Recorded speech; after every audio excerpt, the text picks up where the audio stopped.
Chapter 32. Jacob went on his way, and the angels of God met him. When he saw them, Jacob said, "This is God's army." He called the name of that place Mahanaim. Jacob sent messengers in front of him to Esau, his brother, to the land of Seir, the field of Edom. He commanded them, saying, "This is what you shall tell my lord Esau. This is what your servant Jacob says. I have lived as a foreigner with Laban, and stayed until now. I have cattle, donkeys, flocks, male servants, and female servants. I have sent to tell my lord, that I may find favor in your sight."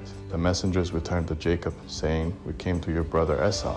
He is coming to meet you, and 400 men are with him." Then Jacob was greatly afraid and was distressed. He divided the people who were with him, along with the flocks, the herds, and the camels, into 2 companies. He said, "If Esau comes to the one company and strikes it, then the company which is left will escape."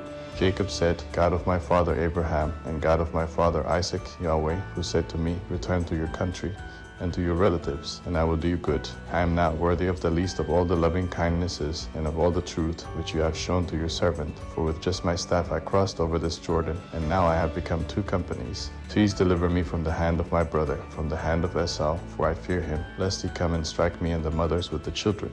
You said, "I will surely do you good, and make your offspring as the sand of the sea, which can't be counted because there are so many." He stayed there that night, and took from that which he had with him a present for Esau, his brother, 200 female goats and 20 male goats, 200 ewes and 20 rams, 30 milk camels and their colts, 40 cows, 10 bulls, 20 female donkeys, and 10 foals. He delivered them into the hands of his servants, every herd by itself, and said to his servants, "Pass over before me, and put a space between herd and herd." He commanded the foremost, saying, "When Esau, my brother, meets you and asks you, saying, 'Whose are you? Where are you going? Whose are these before you?' Then you shall say, 'They are your servant Jacob's. It is a present sent to my lord Esau. Behold, he also is behind us.'" He commanded also the second and the third, and all that followed the herds, saying, "This is how you shall speak to Esau when you find him. You shall say, not only that, but behold, your servant Jacob is behind us. For, he said, I will appease him with the present that goes before me, and afterward I will see his face. Perhaps he will accept me." So the present passed over before him, and he himself stayed that night in the camp. He rose up that night, and took his 2 wives, and his 2 servants, and his 11 sons, and crossed over the ford of the Jabbok. He took them, and sent them over the stream, and sent over that which he had. Jacob was left alone, and wrestled with a man there until the breaking of the day.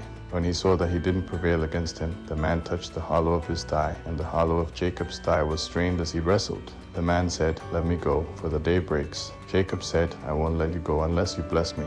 He said to him, "What is your name?" He said, "Jacob." He said, "Your name will no longer be called Jacob, but Israel, for you have fought with God and with men, and have prevailed." Jacob asked him, "Please tell me your name." He said, "Why is it that you ask what my name is?" So he blessed him there. Jacob called the name of the place Peniel, for he said, "I have seen God face to face, and my life is preserved." The sun rose on him as he passed over Peniel, and he limped because of his thigh. Therefore the children of Israel don't eat the sinew of the hip, which is on the hollow of the thigh, to this day, because he touched the hollow of Jacob's thigh and the sinew of the hip,